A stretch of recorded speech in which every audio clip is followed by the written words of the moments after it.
such a joy to be with you here today. My name is Zoë Johnston. I use she, her pronouns, and as a point of visual access, I'm a white woman with shoulder-length blonde hair that is likely a little frizzy and green glasses wearing a floral dress. I have the pleasure of joining you all because I work with your sabbatical minister, Reverend Leonisa, at UU Ministry for Earth. At UUMFE, we seek to be a seedbed for spiritual grounding and education that inspires deep practices of earth care, justice, and flourishing for all. My role at UUMFE is as the network coordinator for the UU Young Adults for Climate Justice. Our network provides a unique space for young adult activists and organizers to be held in community. UU Young Adults for Climate Justice recognizes the intersection of faith and politics, working to support, resource, and empower young adults in their climate justice work. So from myself and UUMFE, we wish you a very happy Earth Day.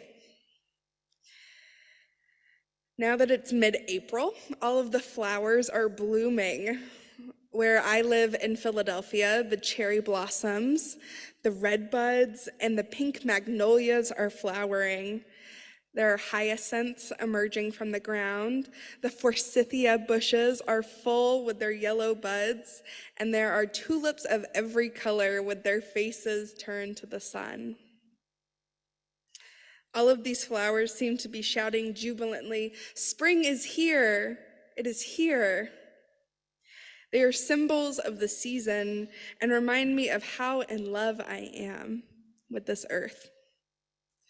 For me, daffodils are especially representative of returning cycles.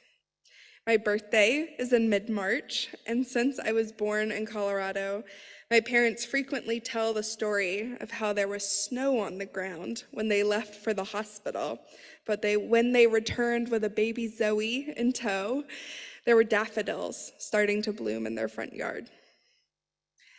I've come to associate the reappearance of daffodils with my own growing up, and they signal to me that it's time to reflect on the year behind me and begin again. The life cycle of daffodils remind me of the ways that I transform every year, taking the lessons learned throughout the winter, the nutrients fed into my soil, to continue becoming myself. I think this personal attachment to daffodils is why it was so upsetting to me that they bloomed so early this year in Philadelphia. When they started poking their heads out of the soil in February, I crossed my fingers, I did, that it would take weeks before we saw the warm blanket of yellow. And when against my wishes they started blooming, I felt a pit in my stomach, a grief that I couldn't quite yet explain. According to the local arboretum, the daffodils were about 3 weeks early due to an unusually warm winter. The soil had already reached the temperature needed for blooming. The earth told them that it was time, even if nobody else was ready for them. Now the daffodils have completed their life cycle, having dried in the hot sun and fallen to the ground to become nutrients for their companions. We often see the impact of climate change in the proliferation of hurricanes, fires, and floods, or the erosion of our coastline. But one of the less visible consequences of climate change is that our temporal cues are off. We are attuned to the natural world in subconscious ways.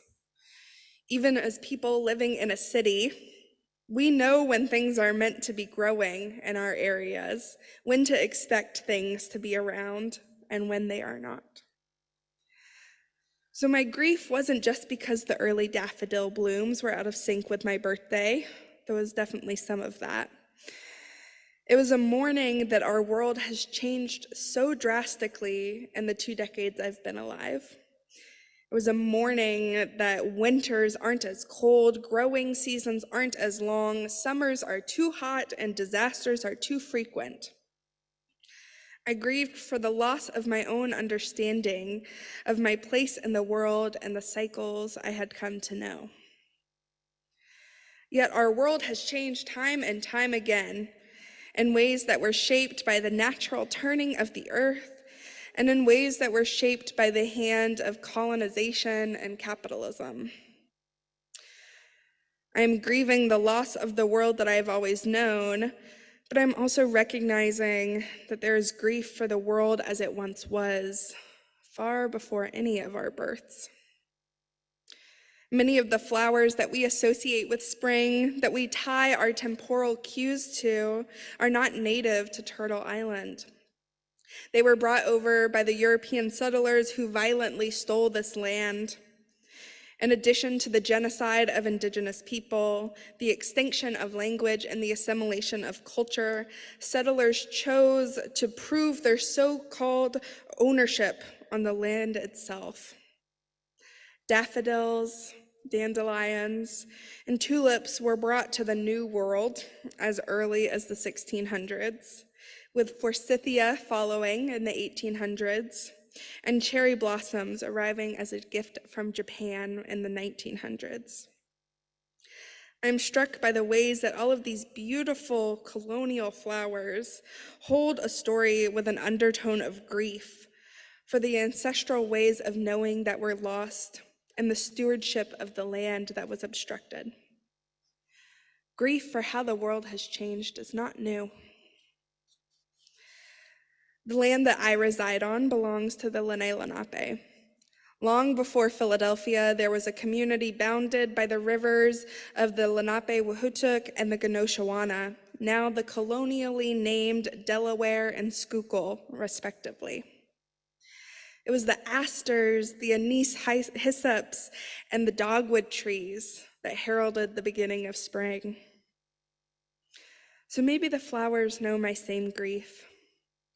Maybe the native flowers feel like they have lost their role as the symbols of spring, hidden behind the more recognizable blooms.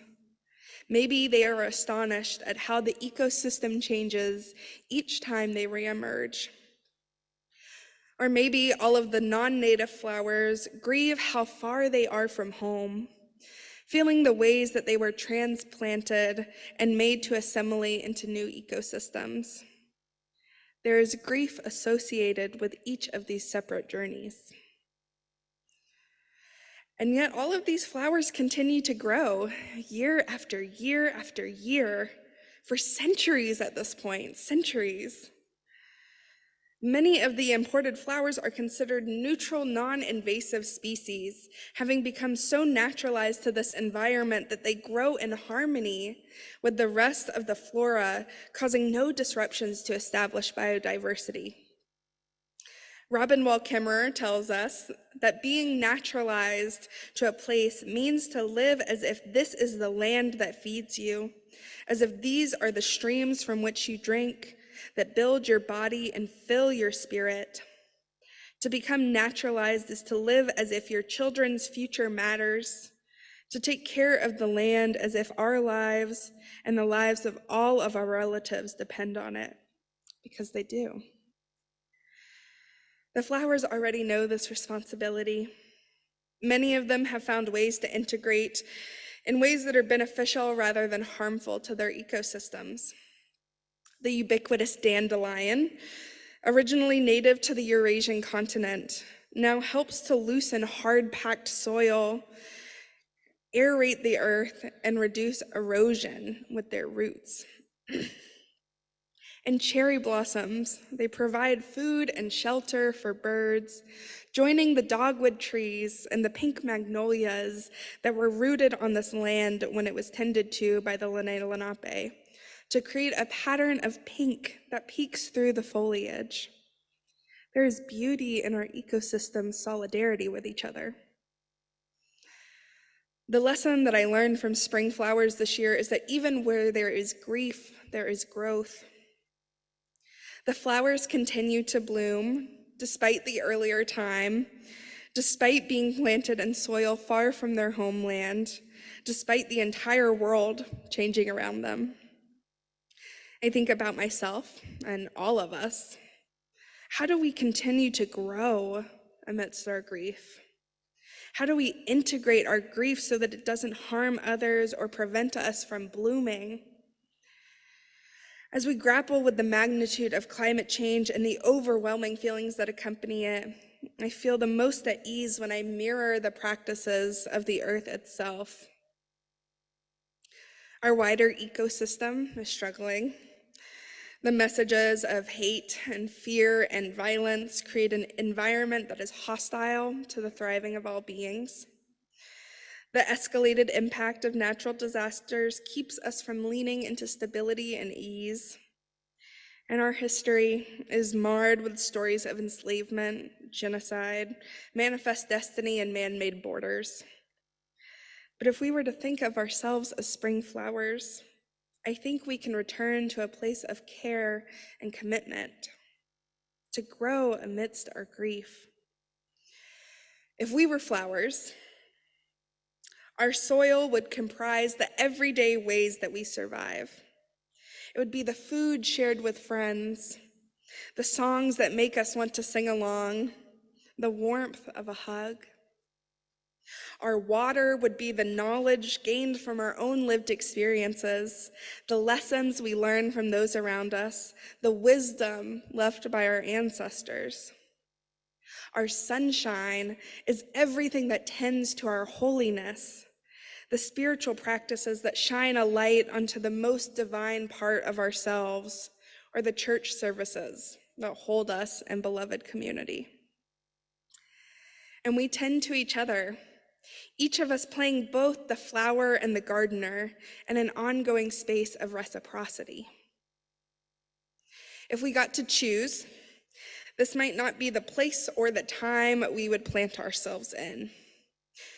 We might choose to unburden ourselves of our grief and return to a time when the flowers bloomed when we expected them to. Or we may travel so far back that flowers didn't move across oceans on ships. Their only movement was the blowing of seeds across the wind. Maybe we would go into the future just to satisfy our need to know what comes next, to answer this unknown. But when I start to feel like I'm not in the right time or place, I return to the prophetic words of Dolly Parton. In her song Wildflowers, she sings, "When a flower grows wild, it can always survive. Wildflowers don't care where they grow." Despite this moment we find ourselves in, we will keep growing. We don't care that we are surrounded by a hostile environment. We will nourish the soil and revel in the water and reach for the sun and for each other. And in that stubborn commitment to keep growing, we will survive. Do not fall under the weight of your grief.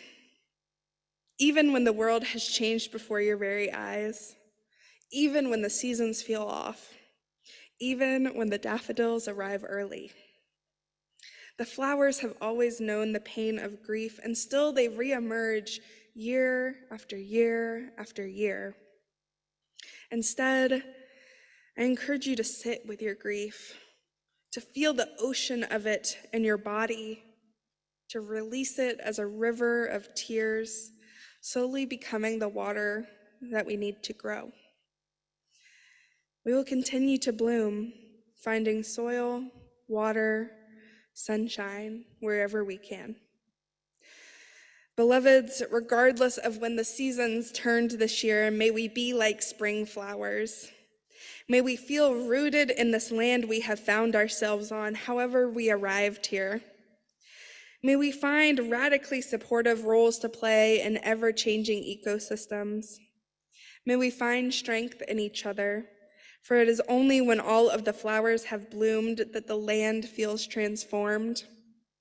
And may we grow amidst the grief, because we know that the only way towards our liberated future is through. Thank you.